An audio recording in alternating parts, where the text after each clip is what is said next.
Hi. Hello, hello. Today we're talking about the music of your life and beginning the music of your life. This is part 3 in the cello series.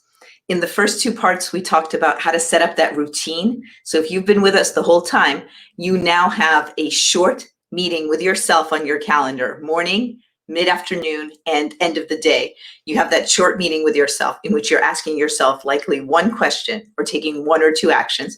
So you've got that. That's us beginning ritual. Then we did cello session number 2. And just to remind you, I did give you a little bit of music in those 2 sessions, but I'm still super, super beginner. That's the stickers for me to know where to put my fingers. I've been learning cello for a week.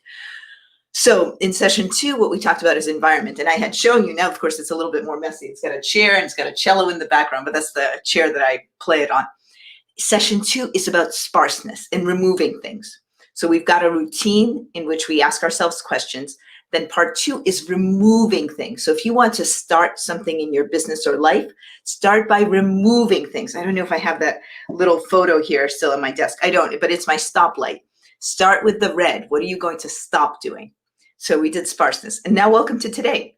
So today is session 3, and today we're talking about the music of your life. Now we're talking about adding things back in. This is one of the fun parts. Subtracting things can also be fun, but this is adding things back in. So I'm going to give you a very broad analogy that's going to apply to how we're going to work on business and life. And the broad analogy is that you are constantly in a routine. You constantly have inputs. You constantly have a music in your life. So what if you choose that music? And here's the analogy that I think fits so well. The children often, I didn't know about this until I had kids that were studying string instruments, but it's applicable to others as well. Children often use this method that you may have heard of, the Suzuki method, to learn music. The way that the Suzuki method was described to me, and it may have a lot of different nuances, but the way that it was described to me that really stuck with me is it's like learning a language.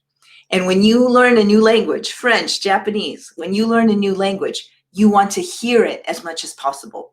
You want to make the hearing very, very natural, very comfortable. So one of the first things in the Suzuki method, and I'm going to pull this up on my phone to show you, that teachers say to do is they say play the music all the time. So for example, on Spotify, I've got this Suzuki cello books 1 to 4. And you know, I even thought I wouldn't really have a tune for you today, but at least I'll play you what's here. So that's a beautiful early one, and then I'll play you one of the later ones. But the cool thing is,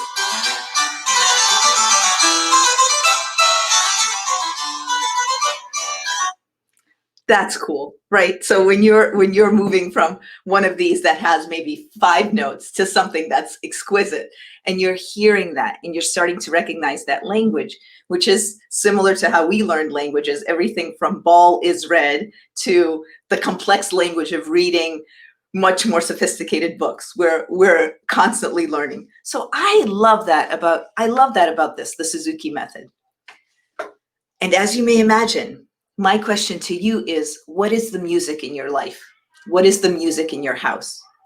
And I partly mean, what are you playing in general to lift your spirits or to lower your spirits if you want to be in that mood of just in a funk for some time, for some moments. That's valid too. We're in positive psychology, we're huge fans of exploring the whole range of human emotion. I love how I just sort of cover my face as I show that, not meant. So what I mean is, if you're happy, feel happy. If you're sad, if you're mad, feel those feelings. So that music may need to reflect different things and may change. So this is a real question for you, for all of you here with me today. And you can answer it really by talking about music, and you can talk about the rock of the 1980s or classical music, or you could answer metaphorically. What is the music that you want to add, that you want more of in your life? What is that music? Is it more about athleticism and physical fitness? Is it more about productivity and getting things done? Is it more about being creative in your business? I just had a phenomenal discussion with a mentor of mine last night, about how in this time where it's completely uncertain, we're working from home, it's the coronavirus, how can we be most creative? How can we look to start businesses that we're excited about in these times? So what is the music in your head? What is the music in your life? And feel free to tell me it is this specific performer. I'll actually, since we're sharing, I will share with you some of mine. I love Nina Simone. I will play Nina Simone a lot. I love Ella Fitzgerald. I love 80s rock, classical. So those are musics in my life that help with, literally 80s rock is what I do folding laundry to. So I have specific tunes that fit with specific moods. And in a metaphorical, which is what I'm asking you, in a metaphorical way, the music in my head is creativity. So for me right now, it's creativity. How do I use the best of creativity, mine and the other people that I know, to help people get that creativity out? That's exciting for me. So if you think of them literally as notes, it's notes of possibility, exploration, things like Ben Zander, but it's really what is possibility. So with all of this, I will tell you that the stage I'm at is I'm still working on how to hold a bow and how to hold a bow. You can tell my pinky's not on the right spot. I'm still working on how to find the right notes, and that's that catapult that we'll talk about next week, in terms of how do you catapult your ideas to your business and to your life. But today's session is a beginning the music of your life. And you can also think about that as adding something. What's something that you want to add that's like a supportive bass for your life? And I don't mean the bass sound or the bass instrument, but a supportive B-A-S-E, that base of your foundation. And it could be some kind of music playing through your house. It could be your inclination towards creativity.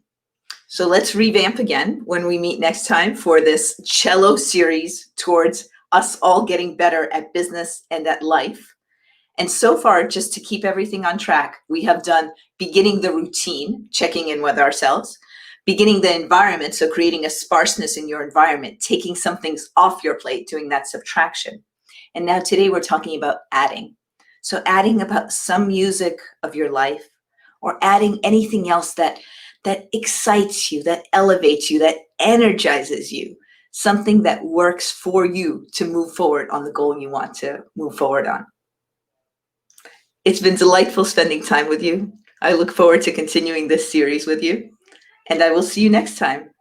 We're here every day, Monday to Friday, from 11 to 11:20 a.m. Pacific. All the best, everyone.